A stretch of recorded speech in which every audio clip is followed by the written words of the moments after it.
Assalamualaikum warahmatullahi wabarakatuh. Waalaikumsalam warahmatullahi wabarakatuh. Selamat siang dan salam sejahtera bagi kita semua. Yang terhormat kepada Bapak Jafar Amiruddin selaku manajer SFD UNJ.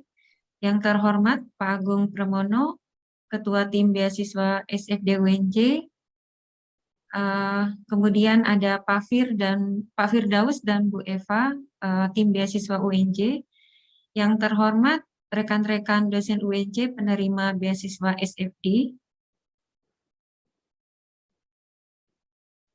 Marilah kita sama-sama mengucapkan rasa syukur atas nikmat dan karunia Allah, karena berkat nikmat, karunia, serta izinnya, kita dapat bertatap maya dalam keadaan sehat walafiat tanpa kekurangan suatu apapun di acara Public Lecture seri 10. Sebelum kita mulai acara hari ini, marilah kita sama-sama menyanyikan lagu Indonesia Raya yang dilanjutkan dengan himne UNJ yang akan dipandu oleh tim SFD. Persilakan.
Baik, kita lanjutkan acara berikutnya, yaitu laporan yang akan disampaikan oleh Bapak Agung Pramono selaku Ketua Tim Beasiswa SFD UNJ. Kepada Pak Agung dipersilakan. Baik, terima kasih. Bismillahirrahmanirrahim. Assalamualaikum warahmatullahi wabarakatuh. Selamat siang, salam sejahtera untuk kita semua. Bersama-sama kita hormati manajer SFD, Bapak Jafar Amiruddin, Bapak Ibu tim beasiswa, Bapak Depok, Bapak Daus, Pak Daryanto, teman-teman dosen yang saat ini sedang menempuh S3, dan juga teman-teman dosen di UNJ yang hadir di sini. Saya juga banyak dosen yang khususnya dari prodi ekonomi, di Fakultas Ekonomi. Bapak Ibu yang kami hormati, khususnya Bapak Jafar dan rekan-rekan semua, alhamdulillah kita diberikan kesehatan sehingga hari ini kita dapat melaksanakan rutinitas bulanan. Dalam hal ini adalah public lecture yang ke-10 yang akan diisi oleh Bapak Dr. Agus Subowo. Beliau adalah peserta SFD yang alhamdulillah saat ini sudah lulus untuk S3, termasuk yang cepat, sudah sampai 3 tahun Pak Agus ya kayaknya. Baik, beliau menyoroti akan tentang pesantren yang nanti kita akan coba gali sama-sama. Kita lihat bagaimana pengalaman beliau khususnya dalam menempuh S3, atau bisa berbagi Pak Agus supaya teman-teman termotivasi supaya cepat selesai. Itu kira-kira begitu Pak Agus, dengan beberapa hal, artinya selain juga riset yang Pak Agus lakukan kaitan dengan kepesantrenan, khususnya tentang entrepreneur di santri gitu ya. Tapi kami juga mohon perkenan Pak Agus nanti berbagi bagaimana bisa menyelesaikan studi yang cukup cepat gitu ya, sehingga kita semua harapannya adalah seperti Pak Agus supaya baik dari sisi Bapak Ibu mungkin meninggalkan keluarga, ya, meninggalkan tempat kerja itu bisa kembali segera ke keluarga masing-masing dan juga bisa kembali ke kampus UNJ, tidak ada yang gagal. Saya kira itu untuk public lecture kali ini. Sekali lagi terima kasih Pak Agus dan untuk kita yang berkenan menjadi narasumber dan moderator. Bulan lalu FE dan bulan ini FE juga, karena memang peserta terbanyak itu dari Fakultas Ekonomi. Kami sangat mengapresiasi walaupun dalam kondisi Ramadan gitu ya, yang seharusnya di 10 hari terakhir nih Pak Jafar yang harusnya beriktikaf tapi berkenan itu masih berbagi ilmu lah. Insya Allah mudah-mudahan sama-sama berkahnya ilmu ini dapat hidayahnya sehingga bermanfaat untuk semua. Sekali lagi kami terima kasih kepada Pak Agus dan Bika yang telah berkenan menjadi sumber dan moderator. Mudah-mudahan apa yang disampaikan Pak Agus bermanfaat kita semua, khususnya mengenal pesantren lebih dekat dan juga mengetahui bagaimana kunci menyelesaikan studi yang cukup cepat. Saya kira itu laporan kami. Terima kasih. Kami kembalikan ke Bu Vera. Assalamualaikum warahmatullahi wabarakatuh. Terima kasih Pak Agung. Selanjutnya adalah sambutan yang akan disampaikan oleh Bapak Jafar Amiruddin selaku manajer SFD UNJ sekaligus membuka acara public lecture ke-10 hari ini. Kepada Pak Jafar dipersilakan. Terima kasih. Assalamualaikum warahmatullahi wabarakatuh. Bismillahirrahmanirrahim. Selamat siang, salam sejahtera semua. Yang saya hormati Bapak Dr. Agung Pramono beserta tim jajaran pengelola beasiswa SFD, ada Bu Vera, Bu Eva, kemudian Pak Dr. Firdaus dan yang lain. Kemudian teman-teman, kolega, para dosen penerima beasiswa SFD, kemudian Bapak Ibu sekalian, para dosen UNJ yang pada kesempatan ini berkenan hadir dalam acara public lecture ke-10 ini, serta para hadirin sekalian yang saya hormati. Alhamdulillah, puji syukur kehadirat Tuhan Yang Maha Kuasa, pada hari ini kita bisa dipertemukan kembali dalam acara public lecture yang ke-10.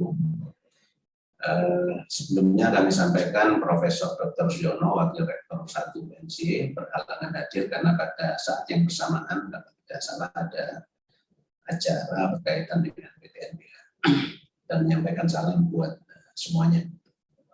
seperti disampaikan oleh Pak Dr. Agung ini merupakan satu acara yang boleh dibilang rutin kita selenggarakan, tetapi juga kita bisa maknai lebih jauh itu sebagai satu bentuk edukasi kepada publik. Dan kebetulan tema saat ini cukup menarik, santripreneur. Jadi terminologi santripreneur ini Mas Agus Wibowo nanti akan banyak menjelaskan bagaimana peran nilai-nilai Islam itu di dalam membangun satu entrepreneurial intention. Nah, tentu dalam nuansa bulan Ramadan ini, kalau Pak Agung tadi mengatakan waktunya iktikaf, barangkali ini sekalian iktikaf, sekalian tadarus siang menjelang sore gitu kira-kira. Tadarus secara modern gitu ya, mengaji itu ya mungkin tidak hanya membaca Al-Quran, tetapi bagaimana memahami nilai-nilai Al-Quran dalam kehidupan kita lewat berbagai kajian, termasuk yang nanti akan disampaikan oleh Pak Dr. Agus Wibowo, apalagi berkaitan dengan pembahasan Islamic values, ya, nilai-nilai ajaran Islam. Nah, teman-teman sekalian, para dosen penerima beasiswa SFD, ada hal yang memang juga perlu kami sampaikan, bahwa upaya kami di BAIU dengan para pengelola beasiswa ini untuk menyelenggarakan ini juga kami rekam dan kami dokumentasikan. Rencananya kami sedang menunggu kata pengantar dari Pak WR1 serta Prof. Dedi selaku senior advisor untuk menerbitkan public lecture yang seri 1 sampai 7 tahun 2019-2021, yang 2022 nanti kita kompilasi sampai beberapa kali, kemudian baru nanti akan kita terbitkan. Jadi ya, ini ada satu bentuk dokumentasi yang bisa dibaca oleh publik, bagaimana gagasan dan ide dari teman-teman sekalian, para penerima beasiswa. Dan juga nanti kami sampaikan juga, kebetulan sedang kami matangkan upaya juga untuk menulis book chapter barangkali dari para penerima beasiswa SFD ini, yang nanti Pak Firdaus bisa menggodok lebih jauh bagaimana chapter ini bisa diisi oleh para penerima beasiswa SFD ini. Isinya mungkin barangkali tidak usah seperti halnya sebuah publikasi ilmiah, tetapi tulisan yang populer yang berkaitan dengan misalnya pengenalan area studi yang ditekuni oleh para penerima beasiswa ini. Tentu ini bagian dari upaya untuk menyemarakan atmosfer akademik yang ada di UNJ. Jadi kalau bicara proyek ini tidak hanya soal kalkulasi uang kemudian kalkulasi target saja, tapi juga kita bicara soal substansi, bagaimana program-program kegiatan-kegiatan dalam proyek ini juga bisa mengakselerasi, memberikan kontribusi bagi pencapaian visi di kampus kita itu. Kami sampaikan terima kasih kepada Bu Darmarika sebagai moderator. Kemudian tentu saja ke Mas Agus Wibowo, Dr. Agus Wibowo saya sebut gitu ya, karena pencapaiannya yang luar biasa gitu ya, kurang dari 3 tahun sudah bisa menyelesaikan studi, dan tentu ini bisa menjadi teladan bagi yang lain, bisa ditiru. Ya. Mudah-mudahan Pak Agus Wibowo juga nanti bisa membantu kami di dalam merealisasikan upaya untuk membuat chapter yang kontributornya adalah para penerima beasiswa SFD. Demikian mungkin sambutan dari saya. Mewakili Pak WR1, kami nyatakan untuk acara public lecture yang ke-10 ini bisa dimulai. Terima kasih. Kurang lebihnya mohon maaf bila ada hal yang kurang dari kami selaku mengelola soft komponen termasuk beasiswa ini. Terutama mungkin terus terang kami sampaikan ada beberapa keterlambatan di dalam pengurusan keuangan karena berbagai administrasi yang juga kami terkendala, sistem yang baru yang diterapkan oleh ya Kementerian Keuangan. Tapi mudah-mudahan pada beberapa hari ini segala hambatan itu bisa kami tuntaskan ya. Jadi saya tadi selorot target sebelum Lebaran segala sesuatunya sudah selesai atau bahasa tugasnya sudah cair lah. Oke, terima kasih. Mohon maaf sekali lagi, sukses Mas Agus Wibowo, dan terima kasih juga Bu Darmarika.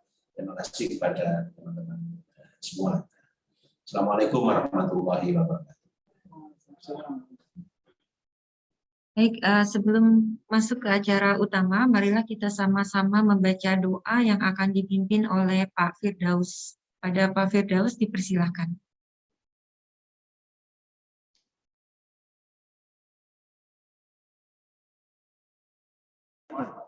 Baik, terima kasih Bapak dan Ibu sekalian. Sebelum kita memulai ke acara inti, marilah sejenak kita menundukkan kepala, hati dan jiwa kita untuk bermunajat kepada Allah Subhanahu wa taala. Bismillahirrahmanirrahim. Assalamualaikum warahmatullahi wabarakatuh. Alhamdulillahi rabbil alamin. Hamdan yuafi ni'amahu wa yukafi mazidah. Ya Rabbana lakal hamdu kama yanbaghi li jalali wajhikal karim wa 'azimi sultanik. Allahumma salli ala sayyidina Muhammad wa ala ali sayyidina Muhammad. Ya Allah, ya Rahman, ya Rahim. Kami berkumpul pada siang hari ini dalam rangka public lecture dosen penerima beasiswa SFD, Saudi Fund for Development. Seraya mengucapkan puji syukur kehadirat-Mu ya Allah. Kami berharap perlindungan dan keselamatan dengan rahmat-Mu. Allahumma inna nas'aluka salamatan fid din wa afiyatan fil jasad wa ziyadatan fil ilm wa barakatan fil rizq wa taubatan qabla al-maut wa rahmatan 'inda al-maut wa maghfiratan ba'da al-maut. Ya Allah, ya Salam, kami mohon kepadamu keselamatan agama, kesehatan jasmani, bertambahnya pengetahuan, serta bertambahnya keberkahan dalam rezeki. Allahumma inna nas'aluka ilman nafi'an wa rizqan tayyiban wa amalan mutaqabbalan. Ya Allah, ya Rabbana, kami bermohon kepadamu akan ilmu yang bermanfaat, rezeki yang baik, dan amal yang kau terima. Jadikanlah acara pada siang hari ini sebagai majelis ilmu yang kau ridhai, yang dapat meningkatkan pengetahuan, serta berkahilah kami kemampuan untuk mengamalkan ilmu pengetahuan untuk kebaikan dan kemaslahatan. Allahumma ftah alaina abwabal khair wa abwabal barakah wa abwabal ni'mah wa abwabal rizq wa abwabal quwwah wa abwabal sihhah wa abwabal salamah birahmatika ya arhamar rahimin. Ya Allah, ya Karim, bukakanlah bagi kami pintu kebaikan, pintu keberkahan, pintu kenikmatan, pintu rizki, pintu kekuatan, pintu kesehatan dengan rahmat-Mu ya Allah. Ya Allah, ya Rabbana, kami niatkan acara ini sebagai amaliyah untuk menggapai ridha-Mu. Jadikanlah acara ini wasilah untuk kami merangkum ide-ide terbaik untuk memajukan Universitas Negeri Jakarta. Jadikanlah kami bagian dari khairun nas, anfa'uhum bin nas. Dengan ridha-Mu ya Allah, ya Karim. Allahumma ja'al jam'ana hadha jam'an marhuma wa tafarruqana min ba'dihi hadha tafarruqan ma'suma. Subhanakallahumma wa bihamdika ashhadu an la ilaha illa ant astaghfiruka wa atubu ilaika. Rabbana atina fid dunya hasanah wa fil akhirati hasanah wa qina adzabannar. Wassalamualaikum warahmatullahi wabarakatuh. Terima kasih Pak Firdaus. Akhirnya kita masuk ke acara inti yaitu public lecture. Hari ini adalah seri ke-10.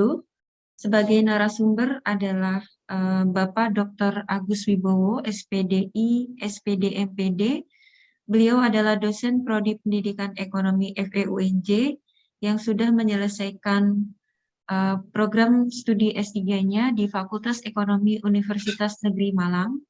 Kali ini akan membawakan topik mengenai Santripreneur, the role of Islamic Value for Indonesian Islamic Students Entrepreneurial Intention. Untuk acara public lecture ke-10 hari ini akan dipandu oleh moderator, yaitu Ibu Darmarika Suara Marinda SPD MSE. Beliau adalah dosen Prodi Pendidikan APFE UNJ dan saat ini sedang menjalani studi S3 di University Teknologi Mara, Malaysia. Kepada Bapak Dr. Agus Wibowo dan Ibu Darmarika dipersilahkan. Baik, terima kasih Bu Vera atas kesempatan yang diberikan. Langsung saja saya menyapa dulu yang saya hormati Manajer SFD UNJ Bapak Jafar Amiruddin, Ketua Tim Beasiswa SFD Bapak Agung Pramono, tim jajaran pengelola beasiswa SFD Pak Firdaus, Bu Eva, Bu Vera, beserta tim SFD yang tidak saya sebutkan satu persatu tanpa mengurangi semangat saya, serta Bapak Ibu peserta kegiatan public lecture yang ke-10 oleh SFD hari ini. Assalamualaikum warahmatullahi wabarakatuh. Baik, sebelum penyajian materi, izinkan saya memberikan informasi mengenai pemateri kita hari ini, yaitu Bapak Dr. Agus Wibowo, SPDI, SPDMPD. Tadi sudah disampaikan juga sebelumnya oleh Ibu Vera. Beliau merupakan dosen prodi pendidikan ekonomi pada Fakultas Ekonomi, dan juga merupakan salah satu penerima beasiswa SFD di tahun 2020. Beliau merupakan lulusan dari Prodi Pendidikan Ekonomi di Universitas Negeri Malang. Hadirin peserta kegiatan public lecture sekalian, langsung saja kita masuk di acara inti yang paling kita tunggu, yaitu penyampaian materi sekaligus sharing, yang nantinya juga akan ada sesi tanya jawab setelah pemateri kita hari ini, yaitu Pak Agus menyampaikan materinya. Tadi seperti Pak Agung sampaikan, mungkin juga bisa nanti sharing Pak Agus mengenai tips-tips menyelesaikan studi S3. Selanjutnya, public lecture kita pada hari ini seperti yang telah diumumkan juga bahwa mengambil tema tentang Entrepreneur, the role of Islamic value for Indonesian Islamic students, entrepreneurial intention. Sedikit pengantar terkait dengan materi yang akan disampaikan oleh beliau, yaitu bahwa penelitian yang dilakukan oleh Bapak Dr. Agus Wibowo berusaha untuk melengkapi celah-celah studi sebelumnya atau gap dalam menguji peran nilai-nilai Islami dan pendidikan kewirausahaan dalam mempengaruhi niat santri untuk berwirausaha. Kemudian studi ini juga mengungkap peran inspirasi dan sikap kewirausahaan sebagai variabel mediator. Hasil yang didapatkan adalah memberikan wawasan tentang efek penting dari nilai-nilai Islam, khususnya dalam konteks pesantren.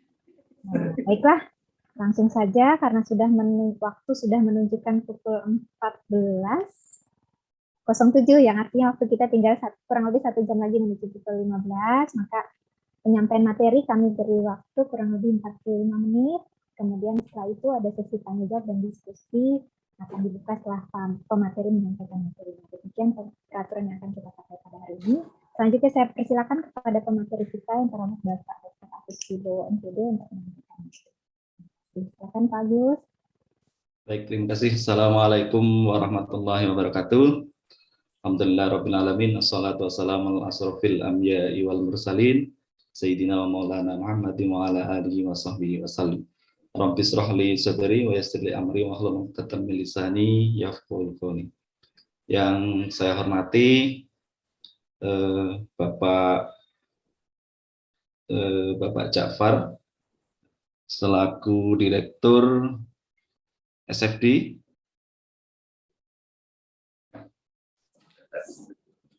Kemudian yang saya hormati Bapak Dr. Agung Pramono selaku Ketua Tim SFD, juga Bapak Ustadz Firdaus Wasdi PSD, serta anggota tim SFD yang tidak dapat saya sebutkan satu persatu,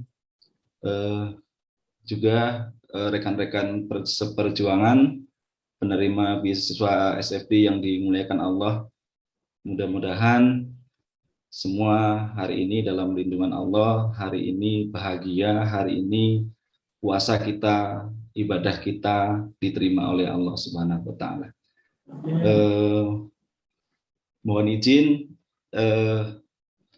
saya sebenarnya sudah menghindar untuk tidak menyampaikan materi karena apa yang saya sampaikan belum tentu sesuai dengan standar Bapak Ibu sekalian karena keterbatasan pengetahuan dan kemampuan saya.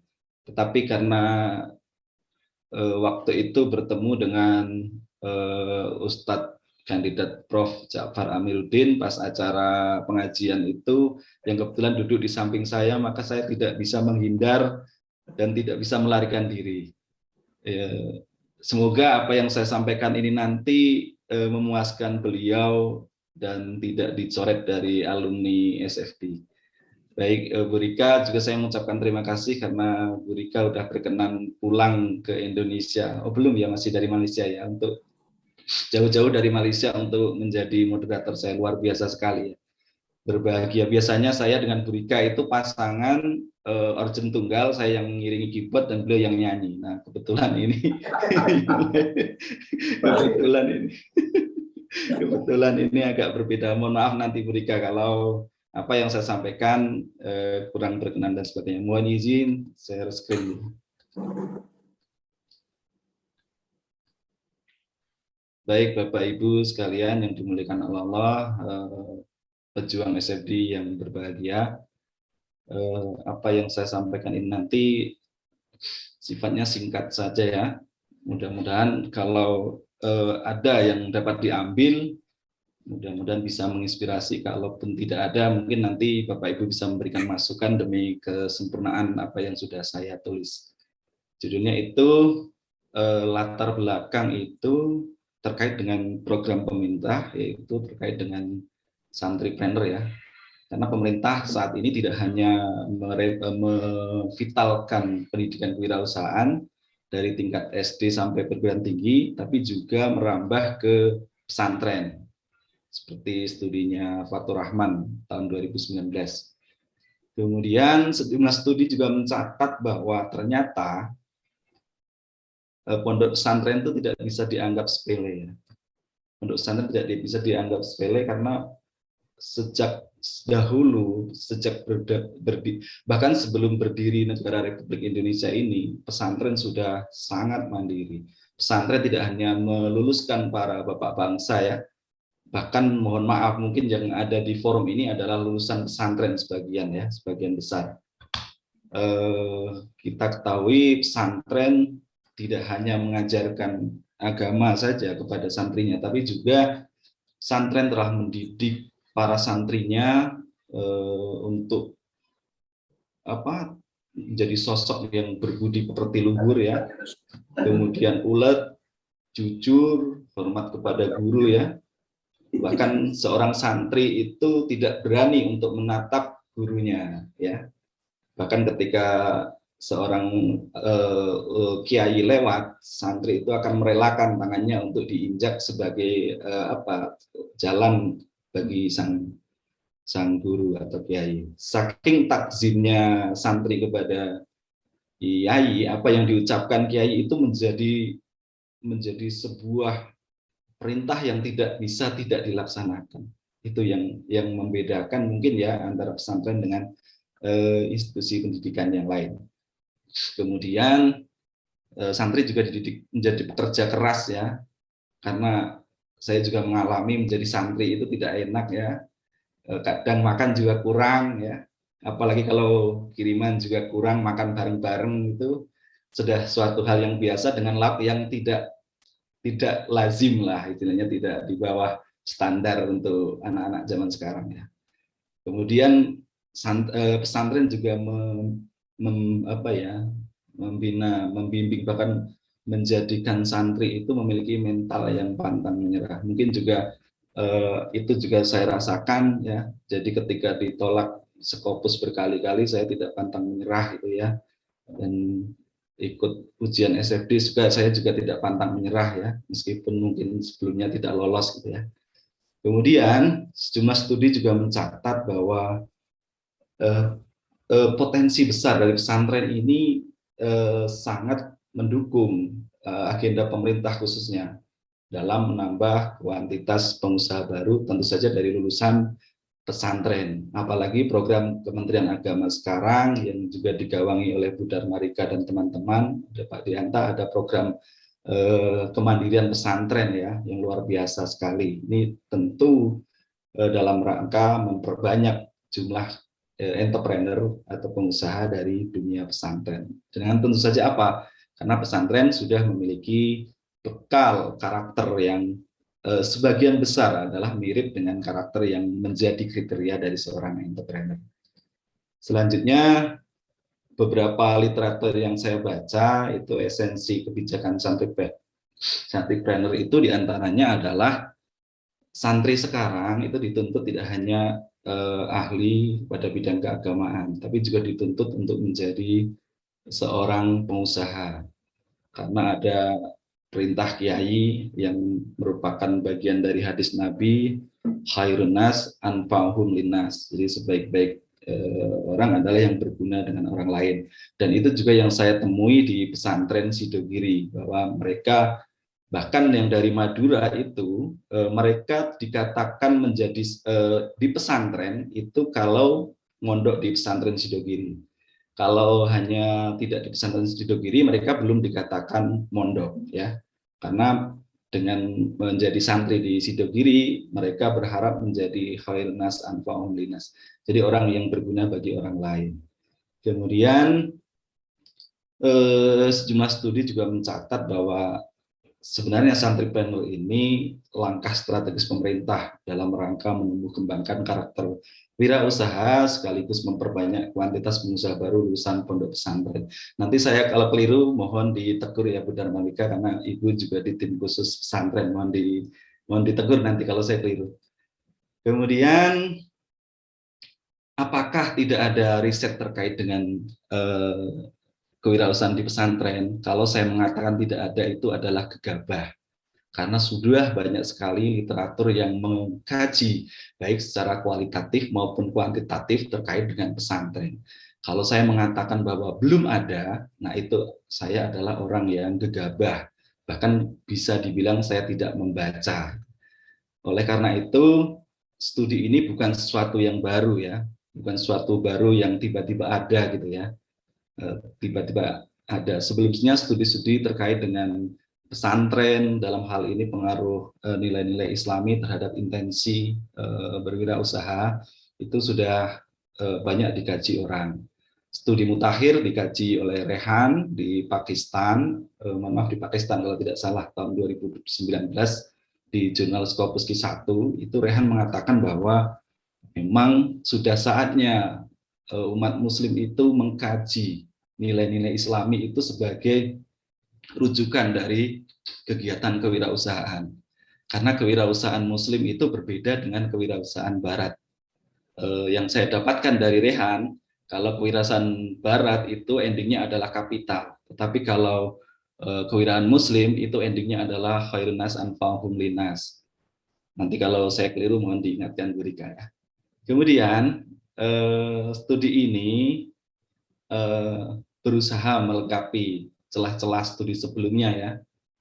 Studi mutakhir yang dilakukan Rehan itu dia menguji nilai-nilai Islami dikaitkan dengan self efikasi atau efikasi diri dikaitkan dengan intensi berwirausaha komunitas muslim di Pakistan. Nanti Bapak Ibu bisa men-searching itu, mencarinya. Nah, Rehan mempergunakan teori TPB yang dipandu dengan human capital, kemudian juga dipandu dengan social cognitive theory. Nah, Rehan ternyata tidak meneliti, tidak menguji bahwa ternyata di TPB itu ada variabel lain yang ada di TPB yang belum diuji oleh Rehan. Nah, studi ini berusaha melengkapi apa yang belum diuji oleh Rehan dan sejumlah penelitian yang lain, itu dengan mengambil fokus pengaruh nilai-nilai Islami dan pendidikan kewirausahaan tentu saja terhadap niat santri berwirausaha. Nah, kenapa saya memilih lokasi Pondok Pesantren Sidogiri? Kenapa tidak memilih yang lain? Karena di Jawa Timur juga banyak sekali pesantren, bahkan di dekat UM itu juga ada pesantren terkenal juga. Nah, dasarnya adalah bahwa di pesantren Sidogiri itu sudah melakukan aktivitas kewirausahaan sudah sangat lama. Bahkan di sana memiliki BMT ya, Baitul Mal wa Ta'lim, yang sampai dengan tahun 2020 datanya ya. Saya kurang tahu kalau data mutakhir di 2022 ini karena saya belum mendapatkan yang mutakhir. Itu BMT itu memiliki omset 66 triliun per tahun. Belum toko basmalahnya di seputar sepanjang pesisir Jawa Timur. Mungkin Ustadz Jafar mungkin kalau pas jalan-jalan di pesisir Jawa Timur itu akan menemukan swalayan basmalah. Bahkan di tempat-tempat istirahat di tol dari Pandaan sampai Bandara Juanda itu terdapat banyak sekali swalayan basmalah ya. Juga ada di sana juga memiliki koperasi pondok pesantren, kemudian mereka juga memiliki air kemasan bermerek santri ya. Juga ada Giriway ya yang terdapat di wilayah Kota Pasuruan, bahkan seperti yang saya sampaikan tadi, sepanjang pesisir utara Jawa Timur itu banyak sekali toko-toko yang merupakan bagian dari pesantren Sidogiri. Kemudian hasil studi sebelumnya yang mutakhir itu yang lebih detail terkait dengan Sidogiri. Beberapa penelitian memang ada ya yang mengungkap tentang Sidogiri, tetapi yang menurut saya lebih detail dan memang levelnya sudah dipublikasi di jurnal internasional terindeks Scopus, Studi Khotimah ya dan Kasor, itu menemukan bahwa pendidikan kewirausahaan di pesantren Sidogiri itu terintegrasi dengan mata pelajaran fikih, kemudian kegiatan ekstrakurikuler, dan pendampingan santri senior serta alumni pesantren. Melalui strateginya adalah santri dilatih untuk mengelola unit-unit usaha yang ada di pesantren dengan tidak lepas dari pengawasan serta pembinaan kiai, guru, pengurus, kemudian santri senior, serta alumni pondok pesantren. Nah, nanti di bagian akhir itu akan saya jelaskan beberapa temuan terkait dengan itu ya. Kemudian dengan demikian dari fakta dan studi sebelumnya itu dapat diketahui bahwa pendidikan kewirausahaan di Pondok Pesantren Sidogiri itu dijiwai atau diasupi oleh nilai-nilai Islami. Nah, model penelitian saya seperti ini Bapak Ibu, hanya sederhana sekali, ada beberapa variabel yang merupakan perpaduan dari teori TPB ya. TPB kemudian human capital ditambah dengan social cognitive theory. TPB itu digunakan untuk digunakan untuk menjelaskan bagaimana pengaruh prediktor, di antaranya adalah entrepreneurial attitude kepada intensi ya. Kemudian kalau entrepreneurial education itu terhadap intensi itu saya mempergunakan human capital itu. Kemudian Islamic value dan entrepreneurial inspiration terhadap intensi itu saya mempergunakan social cognitive theory. Yang itu juga dilakukan oleh Rehan ya. Rehan mengatakan bahwa memang social cognitive itu cukup kuat untuk menjelaskan bagaimana pengaruh faktor-faktor yang masuk dalam konstelasi kognitif. Dan itu saya juga merujuk Rehan juga beberapa peneliti yang lain yang mempergunakan teori itu untuk membedah konstelasi terhadap perilaku. Nanti Bapak Ibu ingin melengkapi, mohon dipersilakan. Kemudian saya tidak mengatakan bahwa penelitian saya itu betul-betul baru, tetapi berdasarkan dari kajian literatur dan studi sebelumnya itu terdapat 4 hal yang menjadi kebaruan dari penelitian saya ya. Yang pertama, memberikan kontribusi wawasan bidang kewirausahaan dan nilai-nilai Islami yang terkait dengan pendidikan ekonomi, inspirasi, sikap dan intensi kewirausahaan. Seperti yang sudah saya sampaikan tadi, Rehan sudah menguji kontribusi nilai-nilai Islami terhadap intensi, tetapi dia mempergunakan juga mediasi, self-efikasi dan praktik keagamaan. Nah, yang membedakan dengan Rehan, saya memasukkan variabel inspirasi dan sikap ini, kemudian juga ada pendidikan kewirausahaan. Dan bedanya dengan Rehan adalah kalau Rehan itu komunitas Muslim di Pakistan yang tidak ditempa nilai-nilai Islaminya sekuat kalau di pesantren di Sidogiri. Jadi nilai lebihnya itu. Kemudian seperti yang saya sampaikan sebelumnya, penelitian saya ini menawarkan teori kognitif ya, sosial kognitif Bandura itu ternyata bisa kuat untuk menjelaskan bagaimana nilai-nilai Islami. Sebenarnya juga bukan hanya nilai-nilai Islami ya, tapi juga nilai-nilai yang lain ya, sebagai variabel kontekstual. Sekali lagi, saya menyebutnya sebagaimana definisi Rehan bahwa nilai-nilai Islami itu adalah nilai-nilai variabel kontekstual. Karena apa? Nilai-nilai Islami itu tidak jauh dari komunitas santri. Setiap hari para santri itu apapun kegiatannya dibimbing, diarahkan, bahkan terjiwai oleh nilai-nilai Islami. Oleh sebab itu, nilai-nilai Islami itu adalah variabel kontekstual, dan itu juga diamini oleh Rehan dan penelitian yang terbaru. Kemudian, membantu lebih banyak menjelaskan terutama pada faktor eksogen ya, nilai-nilai Islami dalam membentuk intensi berwirausaha dengan menegaskan hubungan antara nilai-nilai Islami dan niat berwirausaha. Dan yang terakhir adalah seperti yang sudah saya sampaikan, jadi penelitian saya ini berusaha mengintegrasikan antara TPB, Human Capital, dan SCT ya. Rehan itu mempergunakan TPB dan Human Capital, TPB dan SCT, kemudian saya mempergunakan juga Human Capital dalam kerangka menjelaskan pengaruh pendidikan kewirausahaan terhadap intensi atau perilaku. Intensi dan perilaku, maaf, kalau niat kan belum ke perilaku.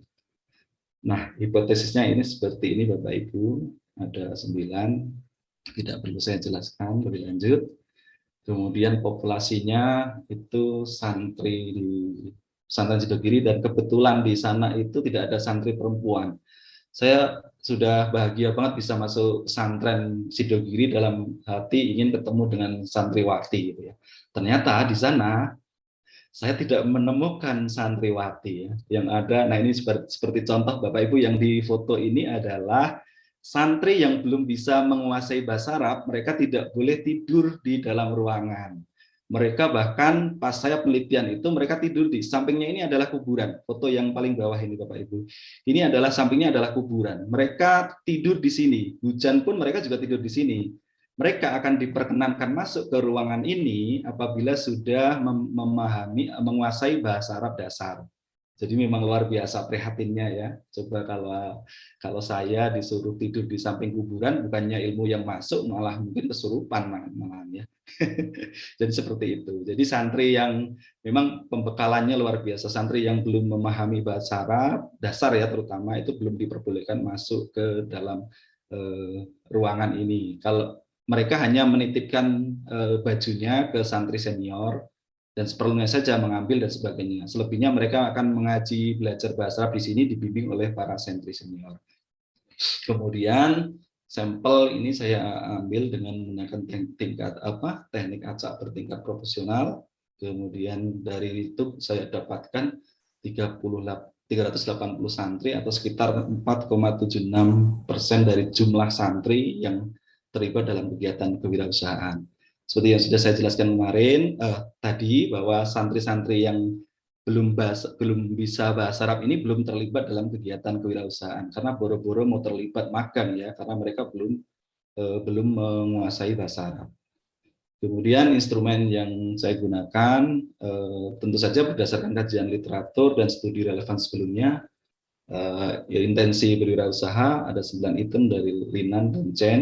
Kemudian ada juga dari Rehan, kemudian pendidikan kewirausahaan dari Dinayoh 2015, juga Kusumoyanto ya 2020. Kemudian nilai-nilai Islami itu saya ambil dari studi Ramadhani et al. kemudian Bu Musai, kemudian inspirasi kewirausahaan itu saya ambil dari, bukan saya ambil dari, tapi saya adaptasi dari Cui, kemudian ada Nabi, dan selanjutnya sikap kewirausahaan itu saya ambil dari Linan dan Chen. Studi ini mempergunakan skala Likert ya, skala ke-7 di mana 1 sangat tidak setuju dan 7 sangat setuju. Kemudian ada 2 analisis ya, analisis datanya pertama deskriptif, kemudian yang kedua adalah teknik analisis SEM dengan mempergunakan SEM PLS. Kemudian hasil pengujiannya ini alhamdulillah mungkin juga atas doa Bapak Ibu sekalian dan doa para orang tua ya, sehingga alhamdulillah pengujiannya dapat signifikan ya, dapat yes semua. Kemudian ini hasilnya, model yang dapat saya sampaikan. Nah, ini yang saya pembahasan. Jadi di pesantren Sidogiri itu dasarnya adalah tauhid. Pertama kali yang ditanamkan adalah tauhid. Ibadah dan muamalah itu letaknya sejajar, ya. Karena ibadah itu hubungan vertikal, muamalah itu hubungan horizontal. Jadi yang di sana itu yang ditanamkan pertama kali adalah tauhid. Kiai yang saya wawancara itu menyatakan bahwa tauhid yang utama. Kalau kita tauhidnya kuat, kita itu sudah ibaratnya dibimbing oleh Allah. Tauhidnya kuat, kita tidak akan khawatir terhadap apapun, tidak akan khawatir terhadap makan dan sebagainya, karena sudah yakin bahwa Allah akan menyediakan apapun. Dan tauhid itu benar-benar ditanamkan kepada para santri. Jadi benar-benar terintegrasi tadi di tauhid itu, tauhid di puncak, kemudian ibadah itu juga dalam rangka tauhid tadi. Sementara muamalah adalah bagaimana setelah berhubungan dengan Allah itu kemudian ketika dia soleh secara ke atas, itu dia juga harus soleh secara horizontal. Artinya dia juga harus berguna kepada orang lain. Dan di sana ditanamkan bahwa pengusaha yang sukses itu bukan yang kaya raya, tapi pengusaha yang sukses adalah mereka yang bermanfaat bagi orang lain. Makanya di pesantren Sidogiri itu mereka memiliki keluarga alumni yang sangat erat sekali. Setiap bulan kalau tidak salah mereka mengadakan pertemuan di mana di daerah itu ada alumni yang tidak hadir, mereka akan mencari sampai ketemu. Kemudian akan ditanyakan kenapa tidak hadir. Kalau ketidakhadirannya itu karena sakit dan sebagainya, maka akan didoakan dan kalau tidak punya uang akan dibantu biaya pengobatan. Tapi kalau persoalannya adalah mereka tidak punya pekerjaan, maka alumni yang lain akan dengan secepatnya akan membantu mereka baik permodalan maupun bimbingan di kewirausahaan. Bahkan yang luar biasa adalah para guru di pesantren Sidogiri itu mereka tidak digaji dari pesantren. Saya heran mengapa mereka betah ya tidak digaji dari pesantren. Tetapi mereka diperbolehkan bekerja di unit-unit usaha dari pesantren Sidogiri. Menurut pengakuan para guru yang saya wawancarai adalah bagi mereka dididik di pesantren Sidogiri adalah sebuah hal yang luar biasa dan itu sangat tinggi nilainya. Ketika mereka sampai di Sidogiri, mereka dididik di Sidogiri, mereka bisa mengenal tauhid dengan luar biasa, mereka bisa mengetahui bahwa bahkan mengamalkan bahwa ibadah itu tidak cukup hanya ibadah kepada Allah, tapi juga ibadah terhadap sesama manusia. Bahkan mereka mengatakan kalau ada tetangga mereka yang kelaparan, mereka akan serta-merta menyisihkan penghasilan mereka yang konon tidak begitu banyak untuk tetangganya. Kemudian para guru itu ketika saya wawancarai, mereka mengatakan bahwa mereka sangat malu kalau meminta gaji ke pesantren. Nah, segitiga ini juga ditanamkan kepada para santri ya, bahwa yang pertama tauhid, kemudian ibadah dan muamalah ya. Nah, kewirausahaan ini adalah bagian dari muamalah menurut pesantren Sidogiri ya. Nah, kewirausahaannya itu diwujudkan dalam BMT ya, swalayan basmalah, kompeten, kemasan dan sebagainya. Dan yang terpenting adalah mereka itu berwirausaha itu dalam kerangka untuk mendukung ibadah dan dalam kerangka untuk memperkuat tauhid kepada Allah. Jadi berusaha itu dalam rangka untuk mendukung ibadah dan sekaligus untuk mendukung tauhid mereka kepada Allah. Jadi luar biasa sekali. Jadi beribadah semata bekerja, berwirausaha itu memang niatnya bukan untuk mencari kekayaan, bukan untuk mencari keuntungan pribadi, tapi bekerja itu niatnya adalah beribadah kepada Allah. Jadi ketika mereka berjualan, itu mereka merasa bahwa itu adalah ibadah. Ketika mereka melayani konsumen dengan baik, itu mereka menganggap sebagai bagian dari ibadah. Bahkan semua pekerjaan berwirausaha ini mereka niatkan untuk beribadah. Dan yang unik adalah selain rutinitas ya, tahajud, subuh dan sebagainya, sebelum berkegiatan semua santri harus melakukan sholat duha. Itu luar biasa sekali. Jadi sebelum mereka bekerja itu para santri diwajibkan untuk melaksanakan sholat duha dulu. Saya kurang tahu apa efeknya, yang jelas itu yang saya temukan di lapangan. Nah, kemudian nilai-nilai Islami yang berpengaruh terhadap pendidikan kewirausahaan tadi, bahwa antara muamalah, ibadah, tauhid yang menyatu itu terangkum menjadi sebuah nilai-nilai Islami ya. Nilai-nilai Islami yang kemudian nilai-nilai itu menjiwai ke dalam pendidikan kewirausahaan, dalam materi, kemudian metode, dan kemudian praktik kewirausahaan. Jadi nilai-nilai yang terbingkai dalam segitiga ini menjadi sebuah nilai-nilai yang kemudian menjiwai pendidikan kewirausahaan. Dan uniknya di sana, misalnya mereka di pesantren itu merasa belum memahami terkait dengan pemasaran digital, maka mereka akan mengundang narasumber dari luar dalam rangka untuk memperkaya wawasan mereka terkait dengan pemasaran digital. Begitu juga terkait dengan permodalan, mereka akan mengundang narasumber yang dari luar itu untuk menjelaskan yang tidak dapat dijelaskan oleh para santri atau kiai senior. Jadi mereka menyadari bahwa mereka tidak ahli semua hal, karena itu mereka membuka diri untuk, termasuk di Madrasah Miftahul Ulum ini adalah hasil kolaborasi dengan Pak Profesor Bafadal, seorang profesor manajemen pendidikan dari Universitas Negeri Malang. Beliau merancangkan kurikulum di madrasah ini, kemudian juga mencarikan pendanaan untuk membangun madrasah ini. Jadi ketika saya penelitian di sana, yang disebut-sebut adalah Prof. Bafadal, karena beliau yang turut membantu mendesainkan kurikulum. Kemudian dari apa yang saya teliti itu dapat saya simpulkan bahwa penelitian ini tadi ya, seperti yang sudah saya jelaskan, mengelaborasi TPP yang diusung Azen, yang di sana ada sikap, norma subjektif dan kontrol perilaku. Kemudian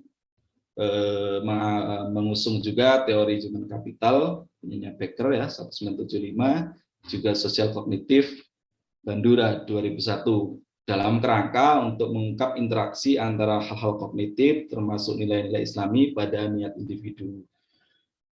Oleh karena itu, saya berharap penelitian ini dapat memberikan tambahan referensi yang berharga ya, terkait dengan teori TPB, HC, dan sosial kognitif, khususnya terkait dengan nilai-nilai keislaman di lingkungan pondok pesantren. Bahwa ternyata dari integrasi nilai, teori tadi, ternyata niat individu dalam melakukan perilaku dalam penelitian ini intensi berwirausaha santri, ternyata tidak hanya dipengaruhi nilai-nilai Islami secara langsung, tapi juga melalui pendidikan kewirausahaan secara langsung maupun melalui variabel yang lain yang sudah saya sebutkan. Kemudian keterbatasan penelitian ini adalah pertama demografi responden, karena hanya melibatkan satu pesantren dan respondennya adalah laki-laki, maka temuan ini tidak dapat digeneralisasikan ke semua pesantren di Indonesia. yang santrinya tidak hanya laki-laki tapi juga perempuan.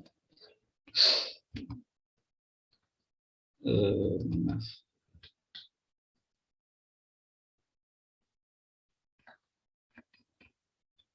Kemudian keterbatasan yang lain adalah penelitian saya tidak mempergunakan model TPP secara lengkap ya, karena kontrol perilaku, kemudian efikasi diri, dan perilaku kewirausahaan itu tidak saya teliti dalam penelitian ini. Sehingga penelitian saya sebenarnya tidak mempergunakan model TPP secara lengkap. Peneliti yang akan datang, penelitian yang akan di masa yang akan datang, sebaiknya melibatkan TPP secara full, sehingga dapat diketahui ya prediktor yang mana yang sebenarnya lebih dominan terhadap intensif, khususnya dalam konteks pondok pesantren. Kemudian data dan temuan empiris dibatasi pada 7 nilai Islami saja ya. Kemudian inspirasi kewirausahaan dan pendidikan kewirausahaan di pesantren sendiri. Peneliti selanjutnya dapat, penelitian selanjutnya itu seyogyanya menggunakan tidak hanya itu saja, tapi juga nilai-nilai Islami, kemudian praktik Islami sebagaimana yang digunakan Rehan juga, kemudian karakteristik individu, mungkin Big Five, personality, dan sebagainya, untuk menguji pengaruh nilai-nilai Islam terhadap kewirausahaan dengan responden dan banyak pesantren di Indonesia. Jadi tidak hanya di Sidogiri ya, karena sekali lagi penelitian ini tidak dapat digeneralisir ke pesantren-pesantren yang lain, karena hanya lingkupnya yang terbatas dan juga demografi responden yang terbatas. Kemudian alhamdulillah penelitian saya sudah publish ya di Jurnal Islamic Accounting and Business Research. Publishernya Emerald, Trade Scopus Gibiga, SJL-nya 03. Kemudian ada satu lagi artikel yang sudah terbit juga di IJRE. Baik Bapak Ibu, ini dokumentasi dari kegiatan penelitian saya. Beginilah keadaan pesantren Sidogiri. Dan selanjutnya terima kasih. Selanjutnya mohon petunjuk dan arahan dari rekan-rekan yang lain. Monggo Bu Darmarika, dipersilakan. Baik, terima kasih Pak Agus. Kalau tadi bilangnya mau ketemu santriwati, harus ke pondok pesantren Putri seperti Pak Agus ya. Kemudian tadi guru-guru tidak digaji gitu ya di pesantren, mungkin karena memang motonya pondok pesantren itu kan ikhlas beramal ya Pak Agus Wibowo ya. Jadi memang urusannya surga gitu ya, bukan tapi Kemenak digaji kan ya. Waduh. Tadi Pak Agus juga menyampaikan bahwa ini tadi penelitiannya dilakukan di Pondok Pesantren Sidogiri ya Pak Agus ya, dengan omset 66 triliun gitu ya.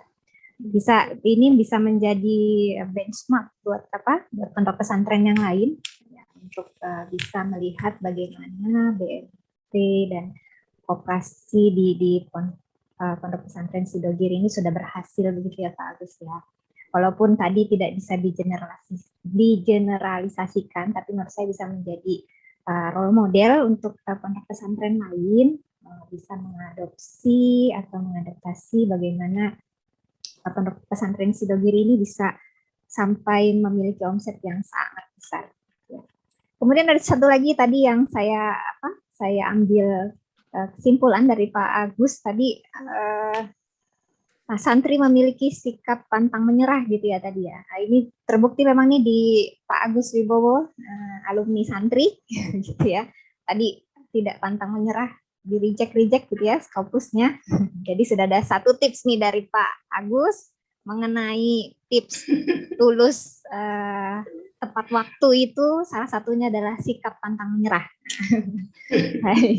Baik, langsung saja hadirin yang saya hormati, jika ada pertanyaan, sekarang kita buka sesi tanya jawab. Silakan Bapak Ibu menggunakan ASN, kemudian menyebutkan identitas terlebih dahulu. Pertanyaan diajukan boleh secara singkat, padat, to the point gitu ya Bapak Ibu ya. Kemudian boleh juga mungkin tadi menanyakan tips-tips cepat lulusnya Pak Agus. Apakah kiat-kiatnya atau jangan-jangan doa apa nih Pak Agus? Jangan-jangan di Pondok Pesantren Sidogiri udah minta doa sama para kiai nih gitu ya. Jadi doa apa nih yang bisa diamalkan? Gitu ya. Mungkin bisa diceritakan juga ke teman-teman seperjuangan termasuk saya. Baik, silakan Bapak Ibu ada yang ingin bertanya. Nah, saya persilahkan.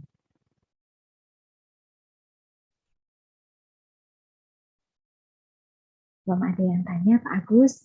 Oh, ada. Mohon izin saya Pak, bertanya. baik, Pak Arif. Pak Arif Rahman, silakan Pak Arif. Baik, terima kasih Ibu. Selamat Pak Agus Wibowo sudah menjadi dokter, luar biasa pencapaiannya.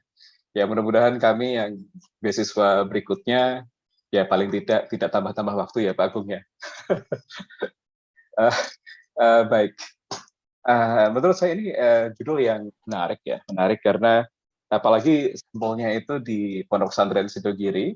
Setahu saya Pondok Pesantren Sidogiri ini NU ya, afiliasinya ke NU yang tradisional. Kalau kemudian di Pondok Pesantrennya Muhammadiyah, ya saya tidak kaget gitu, saya tidak kaget dengan semangat entrepreneurship. Jadi apa yang disampaikan oleh Pak Agus tadi menurut saya menarik gitu. Baik, yang kemudian saya tanyakan adalah beberapa waktu juga saya sudah membaca gitu mengenai disertasinya Pak Sastro Ngatawi ini dari sisi sosial politik ya, peninjauannya bahwa terjadi konversi simbol-simbol agama menjadi simbol-simbol ya kapitalisasi ekonomi lah ceritanya. Jadi bagaimana simbol-simbol agama dikapitalisasi menjadi nilai-nilai ekonomi tertentu. Tapi mungkin saya tidak ke sana.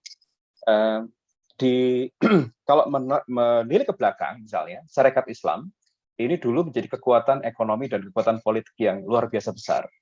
Dan setelah era Syarikat Islam seperti tenggelam. Tidak ada lagi gerakan-gerakan ekonomi yang cukup masif, yang bukan hanya menggerakkan dari sisi ekonomi, tapi juga dari sisi politik. Saya kok agak terputus ya, Pak Agus, ketika dari tinjauan theoretical yang Pak Agus tadi sampaikan, tinjauannya ini adalah studinya Rehan tahun 2019, itu mungkin di negara Asia Tengah sana. Mengapa kemudian tidak merefer pertumbuhan gerakan-gerakan ekonomi berbasis keagamaan di Indonesia? Mungkin ini kita akan menemukan semacam benang merah kesejarahan yang tidak terputus. Jadi saya mohon maaf karena saya hanya mendengar, tentu lain kalau saya membaca secara penuh dari yang Pak Agus sampaikan gitu. Jadi bagi saya ada semacam benang merah yang terputus yang seolah-olah ahistoris. Tiba-tiba saja nilai entrepreneurship di Sidogiri ini muncul tanpa kemudian flashback ke belakang. Padahal Pondok Pesantren Sidogiri ini sudah 300 tahunan lebih loh Pak Agus. Jadi dia dari abad 18 itu sudah berdiri setahu saya. Mohon dikoreksi kalau saya salah gitu. Jadi tentu ada kesejarahan yang panjang sampai mereka punya omset sekitar 66 miliar misalnya. Tentu ini bukan semacam simsalabim tiba-tiba muncul seperti itu. Jadi mohon nanti saya dijelaskan sebagai background kesejarahan sehingga saya memahami, oh ternyata seperti itu. Pak Agus, di dalam ekonomi yang banyak kita kenal, perbedaan orang sering membandingkan ya, dari sisi keagamaan dan gerakan ekonomi dan keagamaan itu orang sering membandingkan antara Katolik Roma dengan Protestan. Mengapa kemudian negara-negara yang berafiliasi dengan Katolik Roma rata-rata dari sisi ekonomi tidak semaju yang Protestan? Kemudian Weber misalnya, kajiannya Weber itu jelas menyatakan bahwa oh Protestan itu lebih maju karena mereka punya etika di dalam pergerakan ekonomi mereka. Dan mereka berhasil keluar dari dogma yang memisahkan antara agama dari kegiatan ekonomi. Bahkan kemudian kajian Weber ini mengarahkan pada ternyata kapitalisasi Barat yang hari ini kita lihat itu adalah hasil kerja dari etik Protestan. Dan semacam ini kalau sekiranya misalnya Pak Agus mampu memunculkan etika Islam yang kemudian prototipe-nya itu ada di Sidogiri, saya pikir ini temuan yang luar biasa Pak Agus. Kalau sekiranya kemudian dicari root-nya kemudian keluarlah value-value yang dasarnya adalah root. Dasarnya ada root. Root itu bisa jadi dari etika, root itu bisa jadi dari value. Karena kalau misalnya kita mengacu hanya dari grades misalnya, di dalam stratifikasi masyarakat Indonesia cuma ada 3. Santri, abangan, dan priayi. Pedagang di mana? Entrepreneurship di mana? Itu tidak ada di ketiganya itu. Jadi ini menarik ketika bisa menarik sampai ke belakang kesejarahan dari Sidogiri, kesejarahan dari pergerakan santri di Indonesia sampai ketemu value-nya. Dan mohon maaf Pak Agus, ketika misalnya mengkaji entrepreneurship di Sidogiri tanpa kemudian bercerita mengenai kesejarahan Sidogiri tersebut, saya kok agak kenapa sih gitu? Tidak mengkaitkan Sidogiri, tidak mengkaitkan dengan syarikat Islam, tiba-tiba seolah-olah muncul di akhir sebagai buah dari kebijakan politik. Jangan-jangan 66 miliar itu mengacu pada hasil dari apa yang disampaikan oleh Sastro Ngatawi. Ada kapitalisasi, konversi agama ke kapital. Mohon maaf Pak Agus. Terima kasih. Terima kasih Bu. Assalamualaikum warahmatullahi wabarakatuh. Waalaikumsalam warahmatullahi wabarakatuh. Terima kasih Pak Arif Rahman. Ini mau langsung dijawab Pak Agus. Jadi Pak, ya Pak Arif menanyakan historikalnya nih Pak Agus gitu.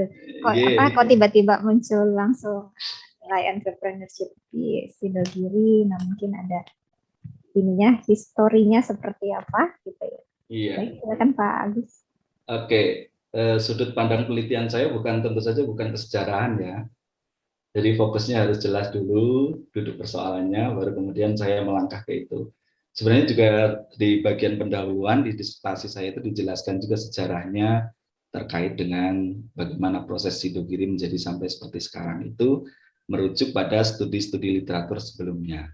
Tapi lagi-lagi penelitian saya adalah kuantitatif, saya tidak akan memotret itu lebih dalam, mungkin akan saya tindak lanjuti di riset selanjutnya. Dan terima kasih sekali Pak Arif Rahman, ini membuka hati saya, membuka wawasan saya untuk riset lagi terkait dengan itu ya. Tentu saja dikaitkan dengan yang lain yang ada kaitannya dengan ekonomi. Bahkan saya sudah berencana, saya menggandeng rekan sejarawan dari Solo itu, akan mengkaji sejarah entrepreneur ya, sejarah entrepreneur mulai dari Solo dulu, baru kemudian nanti ke pesantren. Dan tentu saja benar yang seperti yang Bapak sampaikan tadi, studi saya itu juga mengacu kepada Weber juga ya, bagaimana Weber melakukan itu. Nah, kemudian saya mengambil langkah agak berbeda dengan Weber ketika tidak berusaha memisahkan antara agama dengan kegiatan entrepreneur, bahwa ternyata, dan itu disambut, bahkan editor dari jurnal saya itu memuji, Anda berani mengungkap ini yang sebelumnya tidak diungkap oleh peneliti sebelumnya. Silahkan Anda terus untuk mengungkap nilai-nilai Islami ini dalam kaitannya dengan kewirausahaan. Dan saya juga sudah menjadi editor di jurnal tersebut. Menarik sekali apa yang disampaikan oleh Pak Arif Rahman tadi, dan pertimbangan saya untuk lebih detail adalah waktu juga. Saya bisa meneliti itu, tapi persoalannya adalah saya bisa cepat selesai atau tidak. Itu yang mungkin klasik ya, tetapi memang itu yang saya alami. Dan mohon maaf, studi di UM juga berat sekali, terutama kaitannya dengan bimbingan dan sebagainya. Pembimbing saya salah satunya adalah bukan Islamnya itu tidak begitu Islami banget gitu ya, yang mohon maaf mungkin kalau yang disampaikan Pak Arif Rahman tadi adalah kalau GET ya tipe abangan gitu ya, dia bahkan di menit-menit awal itu tidak menyetujui kenapa kamu membeda-bedakan yang Islam dan non-Islam gitu ya, kamu jangan bawa-bawa agama gitu ya untuk membedah persoalan ini. Di Barat itu sudah memisahkan, kenapa kamu malah justru menyatukan gitu ya. Nah, dan saya menjelaskan bahwa ini adalah lebihnya dari Islam. Saya tidak menganggap bahwa yang lain tidak bagus, tidak. Tapi saya berusaha bahwa Islam itu ada hal yang harus digali lebih lanjut agar untuk menciptakan rahmatan lil alamin itu tadi, bahwa agenda-agenda Islam belum selesai yang mungkin nanti akan diteruskan oleh rekan-rekan FE yang studi di Malaysia, ya ada Bu Erika dan sebagainya, itu akan melanjutkan dalam rangka mengungkap Islam yang benar-benar berpihak kepada mustad'afin, ya kalau istilahnya Muhammadiyah itu. Jadi seperti itu Pak Arif Rahman, itu nanti akan menjadi wawasan saya untuk studi lebih lanjut. Begitu Pak Arif Rahman. Ya, terima kasih Pak Agus. Dinantikan karya berikutnya, Pak. Oke, terima kasih ya Pak. Yang mungkin nanti kalau dapat pendanaan dari Pak Agung Pramono lagi, mungkin untuk riset itu ya mungkin. Atau Pak Jafar baik hati, kemudian saya dikasih dana lagi untuk penelitian.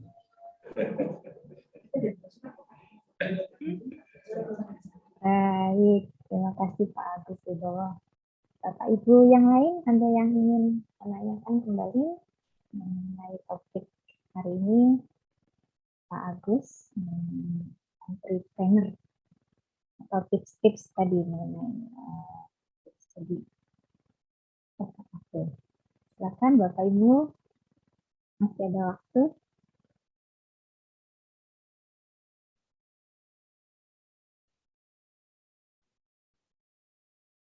Atau Pak Agus langsung boleh sambil menceritakan tips.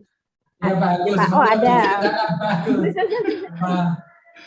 Bagaimana menaklukkan pembimbing itu kira-kira ya, kalau bahasanya menaklukkan pembimbing itu gimana Pak Agus? Nah ini menaklukkan pembimbing, jangan-jangan ada doa apa ini?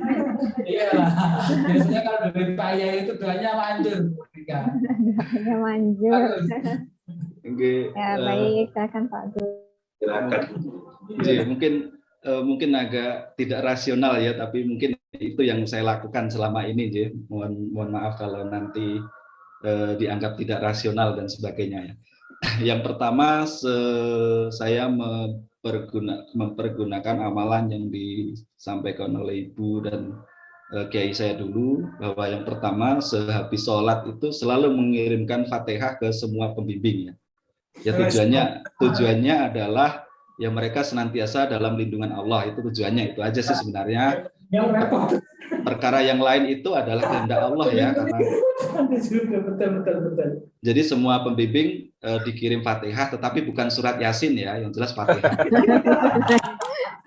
Tapi betul Pak Agus, memang harus dikirimkan Fatihah, juga memang didoakan untuk sehat, karena kita kan semua sehatnya pembimbing ya. Kalau tidak sehat kan kita juga ketar-ketir nih. Jangan sampai nggak sehat, nanti jadi nggak bisa bimbing. Betul. Kalau sampai kenapa-napa nanti malah kita ganti pembimbing dan lain sebagainya. Betul. Kan Fatihahnya seperti itu ya Pak Agus, yang bertujuan didoakan supaya sehat. Gitu ya Pak Agus ya. Iya betul. Bahkan di awal-awal itu kan, mohon maaf, yang pembimbing saya yang saya masuk kategori Pak Arif Rahman Abangan tadi, itu kan beliau kena COVID ya, waktu itu cukup parah. Waduh, saya sempat khawatir juga. Bahkan pas seminar proposal itu beliau tidak menunggui. Untungnya beliau berkenan memberi tanda tangan lewat WA gitu ya, bahwa disertasi saya, proposal disertasi saya layak untuk maju gitu. Kemudian bimbingan dari Malang ke Batu kan, mohon izin, promotor saya itu tidak berani ditemui secara langsung ya, karena beliau sudah sepuh dan waktu itu COVID lagi ganas-ganasnya. Jadi kalau ingin bertemu beliau itu lewat telepon, dan itu pun sering miskomunikasi ya. Saya mengirimkan revisi itu hari apa, baru dibacanya itu hari apa gitu ya. Tapi terus saya kirimkan terus, alhamdulillah beliau ikut istilahnya kemudian menandatangani ya dalam hal ini. Kemudian yang sangat menyedihkan lagi adalah pembimbing 3 saya yang waktu itu setelah ujian selang beberapa hari, tidak lama dari saya ujian, beliau meninggal ya. Bahkan sebelumnya beliau sudah ingin menghadiri ujian saya, ingin menghadiri wisuda saya, ternyata beliau sudah dipanggil oleh Allah Subhanahu wa taala. Saya berpikir kalau misalnya saya kebetulan pembimbing 3 saya itu adalah koprodi yang sangat memiliki kebijakan powerful ya.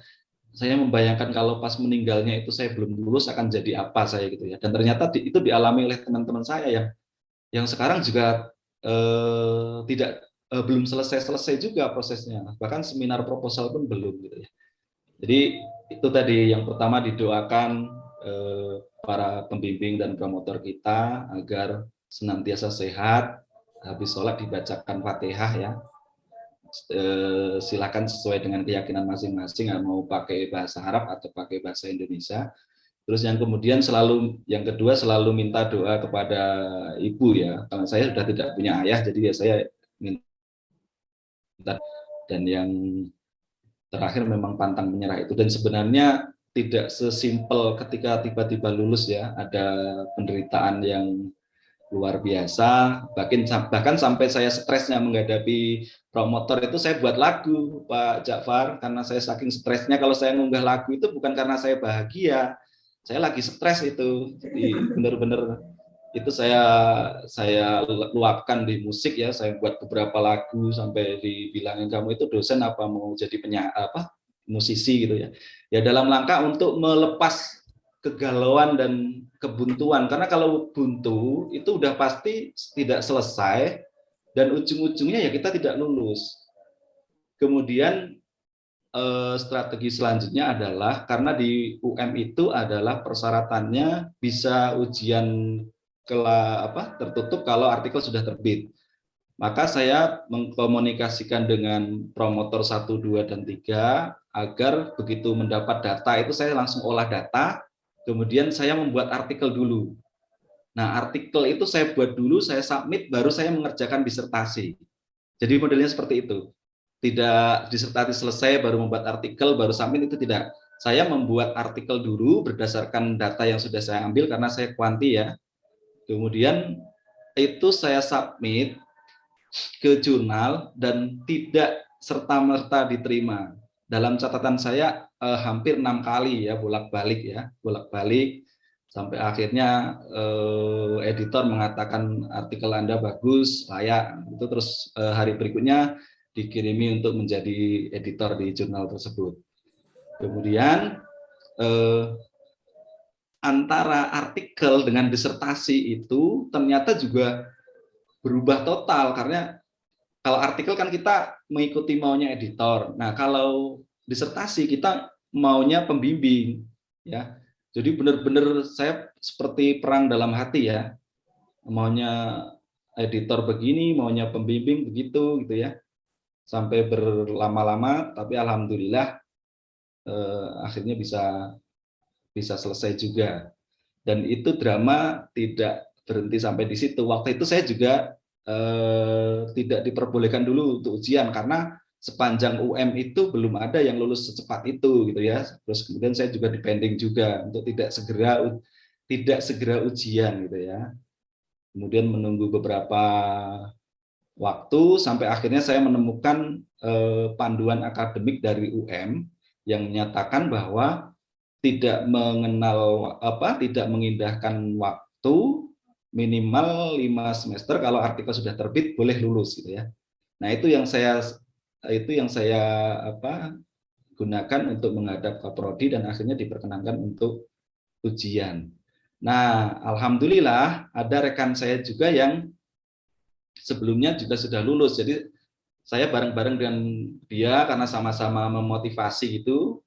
Jadi kebetulan waktu itu karena penguji luar saya adalah Prof Dedi waktu itu, karena Prof Dedi bisanya itu tanggal 4, yang seharusnya saya bisa ujian lebih dahulu karena kita harus mengikuti kesibukannya Prof Dedi, akhirnya baru bisa ujian tanggal 4, akhirnya keduluan yang teman saya yang selesai lebih dulu itu.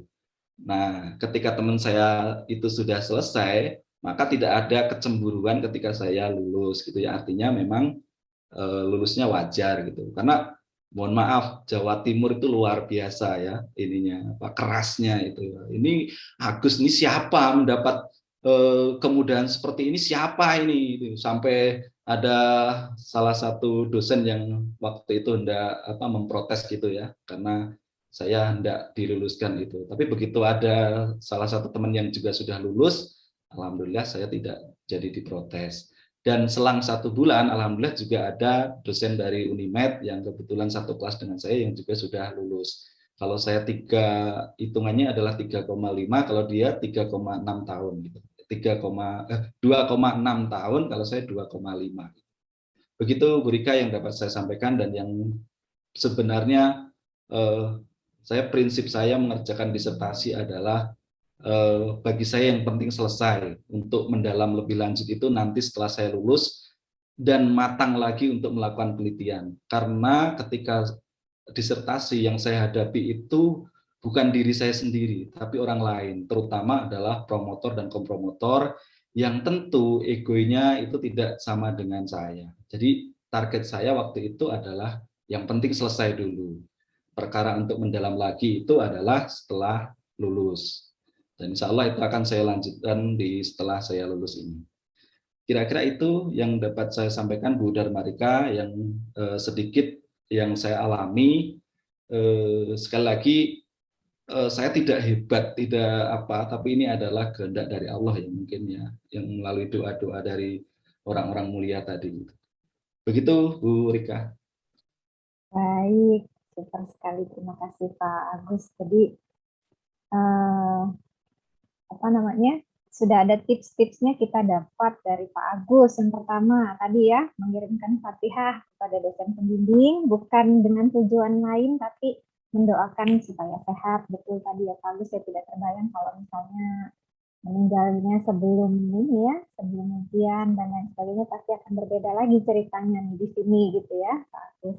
Kemudian yang kedua, minta doa restu kepada orang tua. Tadi kalau Pak Agus cerita, minta doa restunya kepada ibu karena Bapak sudah ya. Kemudian yang ketiga, pantang menyerah.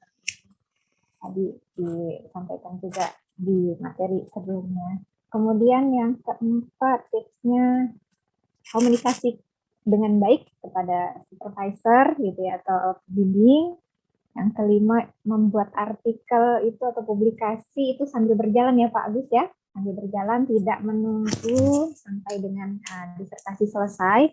Kalaupun ada perbedaan gitu ya, artikel dengan disertasi, ya karena di artikel sendiri mungkin kaitannya dengan ada masukan dari reviewer gitu ya, dari editor. Nah, kalau disertasi sepenuhnya memang dari dosen pembimbing gitu Pak. Terus memang juga kalau publikasi kita mungkin tidak akan semua kita publikasikan langsung ya Pak Agus, mungkin ada sedikit gitu ya, sedikit ya kita ambil gitu untuk dibagikan, dipublikasikan.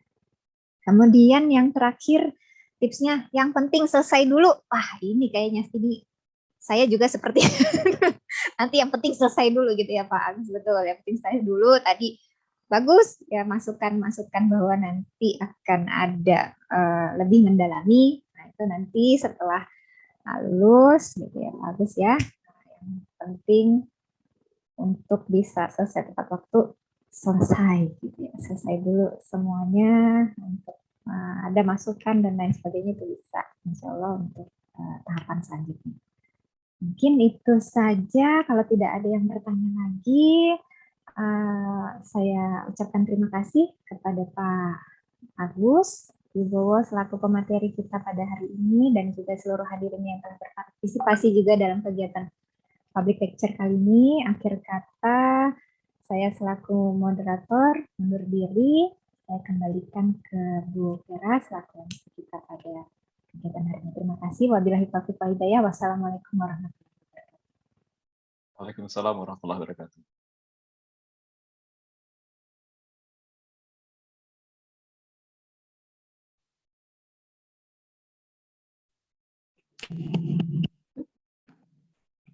Terima kasih Bu Rika dan Pak Agus, luar biasa ini. Menembus pesantren itu nggak mudah Pak Agus ya. Meneliti di pesantren itu nggak mudah karena nilai-nilainya itu sangat ketat di pesantren, bahkan untuk mengambil data seperti itu ya, karena apalagi di pesantren yang maaf seperti dari Pak Arif Rahman sampaikan ya, basisnya NU gitu. Itu lumayan perjuangannya, mungkin kalau tidak satu agak sulit juga Pak Arif. Jadi memang kebetulan Pak Agus kan alumni, jadi artinya sesama santri insya Allah mudah dimudahkan. Terima kasih Pak Agus juga tipsnya yang sudah memberikan penyemangat. Memang doa itu menjadi luar biasa, ini juga saya rasakan juga. Terima kasih juga Bu Rika sudah mengawal acara ini dengan baik. Baik, yang terakhir sebelum kita tutup, kami mohon berkenan Pak Dekan, Pak Arisa Pratono untuk memberikan epilog. Ada di sini tadi. Terima kasih Pak Agus. Bismillahirrahmanirrahim. Assalamualaikum warahmatullahi wabarakatuh. Selamat sore, salam sejahtera untuk kita semuanya. Yang hormat Project Manager SFD UNJ Pak Jafar Amiruddin. Yang terhormat Bapak Ibu tim SFD UNJ, ada Pak Agung, ada Pak Firdaus dan kawan-kawan. Yang terhormat Bapak Ibu dosen yang saat ini sedang berjuang ya, lulus studi ya, dengan didanai oleh SFD. Dan selamat Mas Agus atau Pak Agus Wibowo yang telah menyelesaikan studi yang didanai oleh SFD yang jelas tepat waktu ya, atau malah sangat tepat waktu karena kurang dari 3 tahun. Dan alhamdulillah tuh Fakultas Ekonomi selain Pak Agus Wibowo yang sudah selesai studinya ya dengan didanai SFD adalah Pak Suparno ya, Pak Suparno. Relatif berurutan lulusnya, tahun masuknya berbarengan, lulusnya juga hampir berbarengan. Mudah-mudahan Bapak Ibu semuanya yang saat ini sedang studi lanjut juga bisa dilancarkan, dimudahkan kuliahnya ya Bapak Ibu, sehingga bisa segera lulus ya.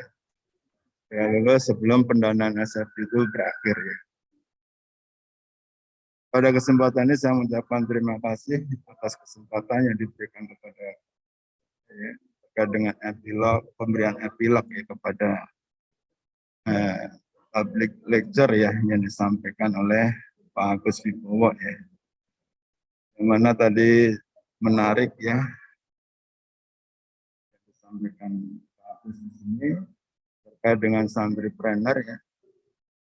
Yang mana ada salah satu variabel yang diangkat adalah terkait dengan nilai-nilai Islam ya, nilai-nilai Islam dalam upaya meningkatkan intensi berwirausaha para santri.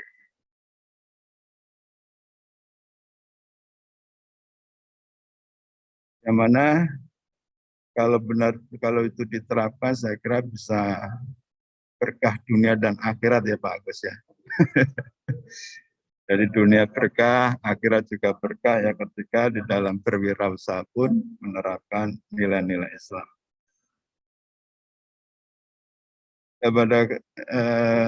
Tadi sudah banyak ya yang disampaikan Pak Agus. Di akhir Pak Agus memberikan tipnya, pengalaman beliau kenapa bisa lulus tepat waktu tadi ya.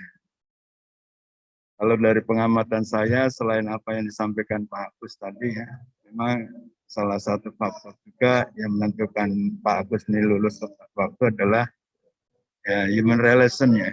Human relation-nya Pak Agus itu sangat baik ya. Bagaimana bisa berkomunikasi dengan baik dengan para promotor maupun penguji ya. Sehingga alhamdulillah meskipun ada kerikil-kerikil ya pada saat ya, pada saat proses bimbingan maupun ujian semuanya bisa teratasi dengan baik ya, teratasi. Ya di samping tadi juga sudah banyak disampaikan doa dan sebagainya semuanya. Bapak Ibu yang saya hormati, saya kira dari pertemuan hari ini ya, kita bisa mengambil hikmahnya atau mengambil makna ya, atau mengambil manfaat ya dari pertemuan pada hari ini. Bukan berarti tadi Pak Agus menggurui Bapak Ibu semuanya ya, tetapi itu hanya sharing ya, sharing pengalaman Pak Agus. Mudah-mudahan yang baik bisa kita contoh ya Bapak Ibu, yang kurang ya jangan diikuti ya. Jadi dari sisi positifnya kita bisa ikuti Bapak Ibu, sehingga harapan dari SFD ini Bapak Ibu segera bisa lulus ya dalam menyelesaikan studinya. Mungkin ada sementara sih ya Bapak Ibu yang idealis ya, ya idealis. Artinya ya memang penting juga ya idealis dalam hal ini ya, tetapi dalam kadar-kadar tertentu memang kita harus tetap menyesuaikan ya, menyesuaikan dengan situasi yang dihadapi ya, baik dengan lingkungan dengan kondisi promotor atau promotor maupun yang lain. Ya, tadi terakhirnya adalah bagaimana disertasi itu bisa selesai. Adapun nanti tadi terkait dengan aspek idealisme yang benar-benar tadi bisa ditindaklanjuti nanti setelah selesai. Karena tadi disampaikan juga bagus juga ya bahwa ketika kita menyusun disertasi ini tidak bisa membawa nama pribadi saja ya, tetapi juga harus mampu mengakomodir ya kepentingan berbagai pihak ya, baik promotor, kopromotor, penguji dan sebagainya. Ya, saya kira itu juga menjadi pengalaman yang berharga ya Bapak Ibu, menjadi masukan Bapak Ibu di dalam penyelesaian studi.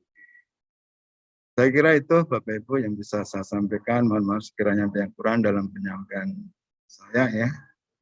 Terima kasih. Wassalamualaikum warahmatullahi wabarakatuh. Saya kembalikan ke Pak Agung.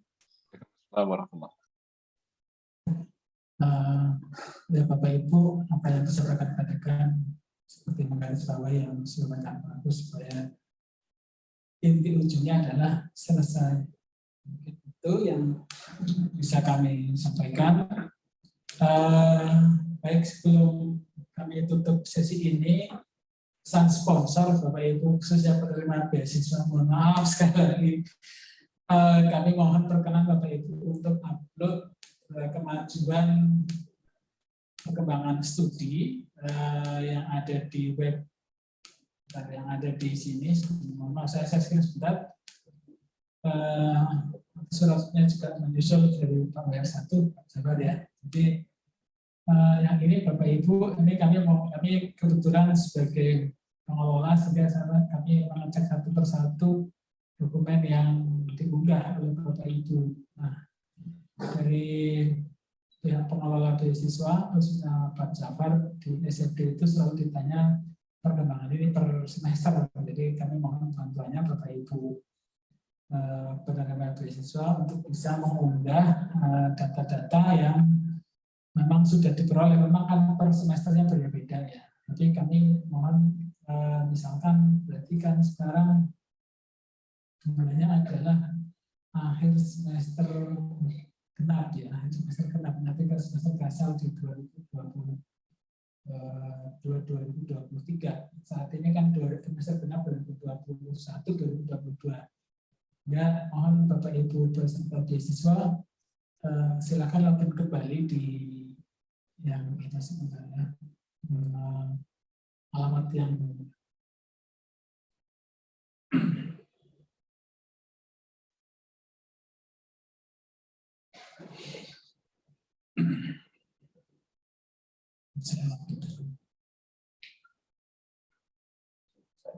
ya.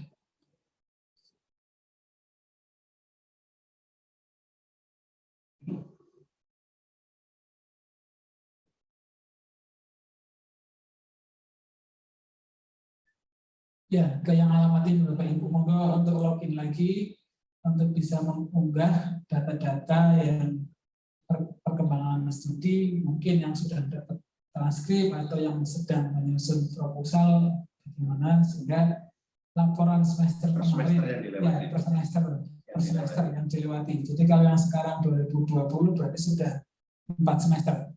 Kira-kira seperti itu ya. 2019.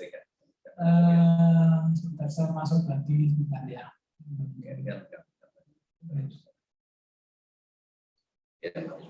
Izin Bu Erika ya, saya buka di sini. Buka apa, Pak?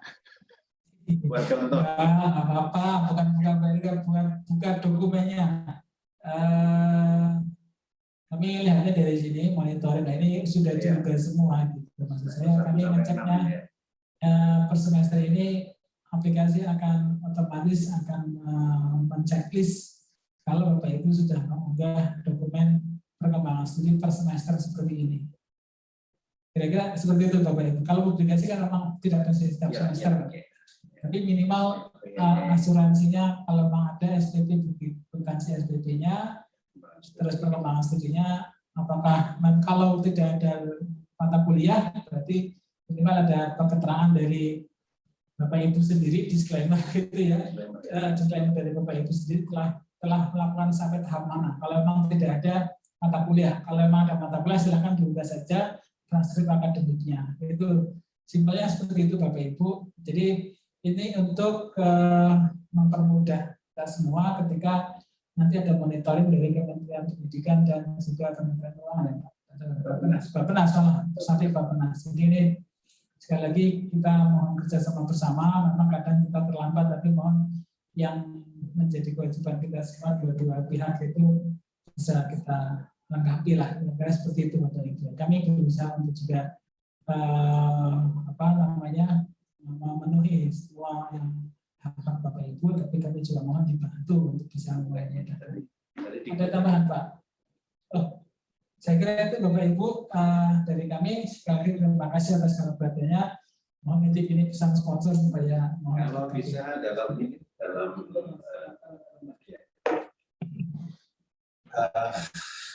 nyambung dengan yang disampaikan oleh Pak Agung tadi. Memang saya itu harus melaporkan perkembangan peserta beasiswa per orang ini, mintanya dari Bappenas itu ada Senin, gitu. Sehingga ada waktu sampai hari Minggu mungkin ya, hari Ahad begitu. Teman-teman semua saya mohon untuk bisa mengunggah bukti-bukti dokumen di di aplikasi Monet Beasiswa itu, sehingga memudahkan kami di dalam memberikan laporan per orang penerima beasiswa itu. Memang pada rapat sebelumnya saya belum melaporkan orang per orang karena memang saya belum mendapatkan data secara utuh itu. Saya hanya menyampaikan secara umum para penerima beasiswa SFD ini masih on track lah kira-kira. Jadi pernyataan-pernyataan yang kualitatif gitu. Nah, pada hari Senin ini memang fokus Monef pelaksanaan proyek SFD. Dan Bappenas memfokuskan kepada 3 universitas ya, Hulu, kami di UNJ, serta dari program yang didanai oleh Asian Development Bank. Jadi biasanya kalau Bappenas itu sangat detail dan pasti akan ditanya status orang per orang penerima beasiswa. Ini kenapa? Karena memang pendanaan beasiswa yang merupakan alokasi dari rupiah murni ini memang sangat ketat sekarang, sehingga Bappenas memastikan bagaimana status perkembangan studi dari para penerima beasiswa. Demikian teman-teman semua. Insya Allah kalau datanya lengkap kami masih bisa berjuang supaya pendanaan beasiswa ini bisa terus berjalan sesuai dengan target yang sudah dijalankan oleh pimpinan Universitas Negeri Jakarta. Terima kasih Pak Agung. Matur nuwun Pak Jafar atas arahannya. Sekali lagi kami menunggu upload dokumen yang Bapak Ibu peroleh. Sekali lagi dengan berakhirnya nanti Pak Jafar, berakhir juga acara public lecture ke-10 pada sore hari ini. Terima kasih atas segala perhatiannya. Mari kita bersama-sama membaca. Alhamdulillahirabbil alamin. Wassalamualaikum warahmatullahi wabarakatuh. Waalaikumsalam warahmatullahi wabarakatuh. Terima kasih semua Bapak Ibu. Terima kasih semua. Terima kasih. Pamit. Assalamualaikum.